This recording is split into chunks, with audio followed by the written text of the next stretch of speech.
Hello students, आज हम लोग का टॉपिक है Coulomb's law in vector form.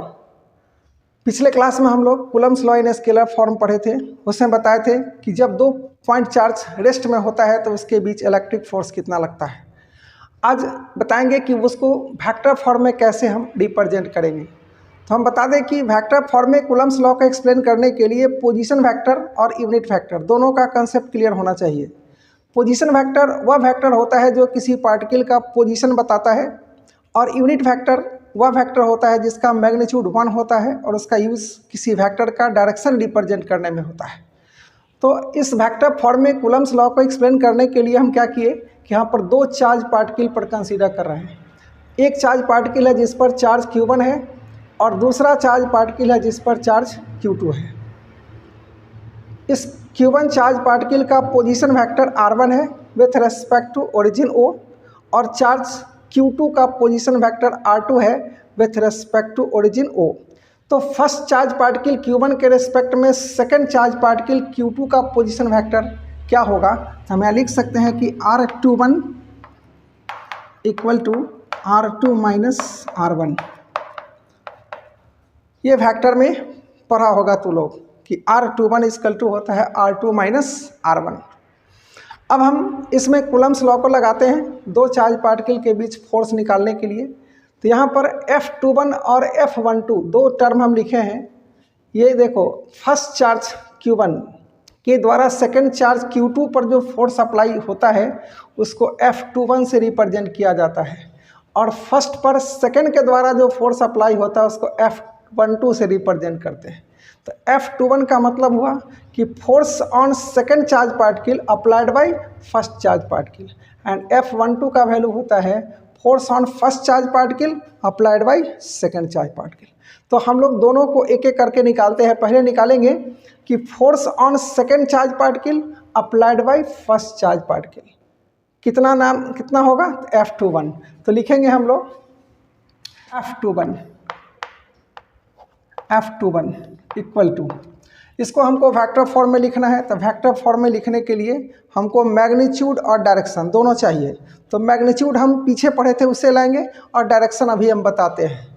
Magnitude हम बताए थे कि दो चार्ज पार्टिकल Q1 और Q2 के बीच जो फोर्स लगता है उसका मैग्नीट्यूड होता है mod Q1 into mod Q2 by 4 pi epsilon not. अगर वैक्यूम है तो यहाँ पर K का वैल्यू 1 होगा, उसको छोड़ देंगे, और यहाँ पर लिखते थे हम लोग R²।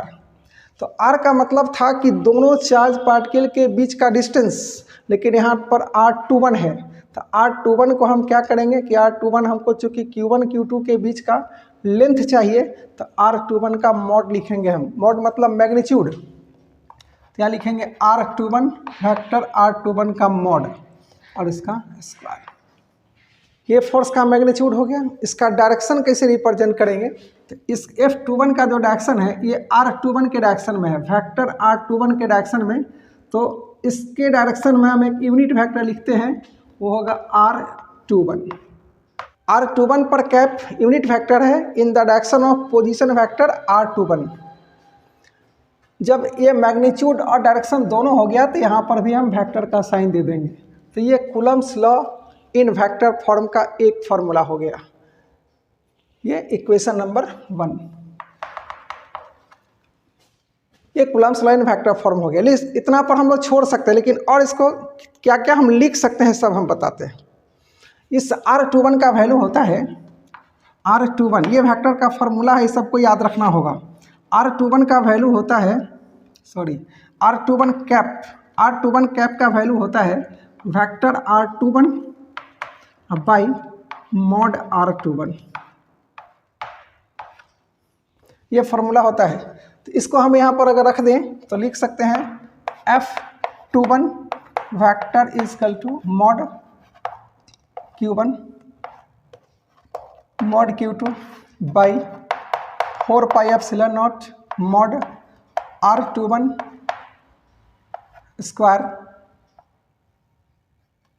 और ये R21 vector by mod R21।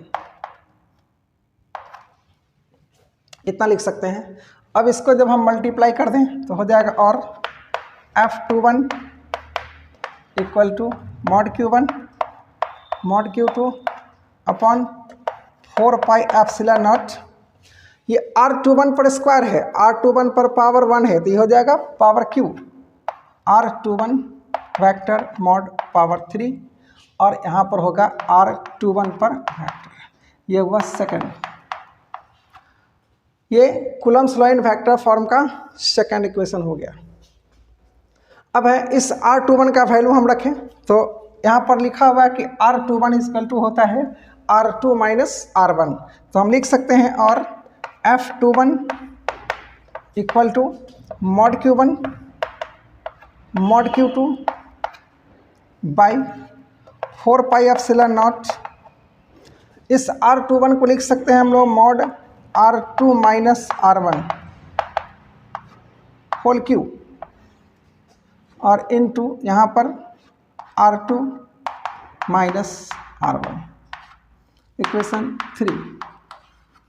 तो इक्वेशन 1, इक्वेशन 2 एंड 3 ये तीन जो इक्वेशन हम बनाए यही है Coulomb's law in vector form.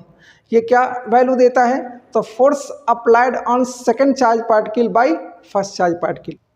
इसी तरह से फिर हम लिखेंगे कि force on first charge particle applied by second charge particle will be, यही से हम स्टार्ट करेंगे, F12 equal to mod Q2 by 4 pi epsilon naught. ये R21 के बदले में हम लोग R12 करेंगे, क्यों? क्योंकि ये फोर्स इधर लग रहा था, ये तो इधर लगेगा, तो ये जो वेक्टर हम यहाँ पोजीशन वेक्टर दिए हैं, जब इसका पोजीशन वेक्टर इसके रिस्पेक्ट में निकालेंगे तो एरो इधर हो जाएगा, तो हम लोग यहाँ पर लिखेंगे R12, ये 21 के बदले 12 हो जाएगा का स्क्वायर, और ये जो वेक्टर है इसको हम लिखेंगे R12 पर कैप। ये क्वेश्चन नंबर 4। इस R12 का वैल्यू अगर यहाँ पुट कर दें तो हमको मिलेगा और F12 equal to mod Q2 by 4 pi epsilon naught. ये इसी तरह हम लिख दें R12 होल स्क्वायर इनटू इसका वैल्यू उसके अनुसार हम निकालेंगे R12 पर cap equal to vector R12 by mod R12। उसको जब यहाँ पुट करें तो हो जाएगा R12 vector by mod R12। इसको जब हम मल्टीप्लाई कर दें तो मिल जाएगा और F12 equal to mod Q2 upon 4 pi epsilon naught. ये स्क्वायर और पावर 1 R12 पावर 3 हो गया और ये R12 पर फैक्टर। ये हो गया क्वेश्चन नंबर 5। ये हो गया force on first charge particle applied by second. अब फिर R12 का वैल्यू अगर हम रखें तो क्या होगा? R12 का वैल्यू होता है R1 माइनस R2। इसको जब हम पुट करें तो हो जाएगा और F12 equal to mod Q2 by 4 pi epsilon naught. इस R12 का वैल्यू वहाँ से रख दें तो R1 माइनस R2 पावर 3 और ये हो जाएगा R1 माइनस R2 इक्वेशन 6। हम ऐसा इसको लिख सकते हैं और F12 equal to mod Q1। अगर हम ऐसा करें इसमें माइनस कॉमन निकाल दें तो minus mod Q2 by 4 pi epsilon naught R1 minus R2 whole cube और ये जैसे ही माइनस हम कॉमन निकाल देंगे तो हो जाएगा R2 माइनस R1।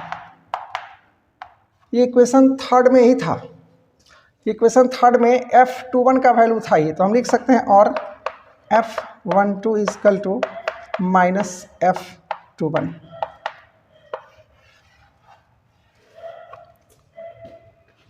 इसमें इक्वेशन फर्स्ट, सेकंड और थर्ड तीनों निकाला गया force on second charge particle by first charge particle in vector form, और 4, 5th एंड 6th ये तीन जो इक्वेशन हुआ वो हो गया force on first charge particle applied by second charge particle in vector form. और ये इक्वेशन क्या बताता है, ये बता रहा है कि फर्स्ट चार्ज पर सेकंड चार्ज के द्वारा जो अप्लाइड फोर्स होता है वह सेकंड पर फर्स्ट के द्वारा लगाए गए फोर्स के मैग्नीट्यूड में इक्वल और उसका डायरेक्शन अपोजिट होता है। तो Coulomb's law in vector form का ये मेन रिजल्ट इसका ही है। ये फॉर्म बताता है कि दो चार्ज पार्टिकल के बीच जो फोर्स लगता है वह दोनों चार्ज पार्टिकल को मिलाने वाला लाइन में लगेगा, और एक पार्टिकल जितना दूसरा पर फोर्स लगाएगा उतना ही दूसरा पार्टिकल भी पहला पर फोर्स लगाएगा, लेकिन डायरेक्शन उसका अपोजिट होगा। तो यही है Coulomb's law in vector form.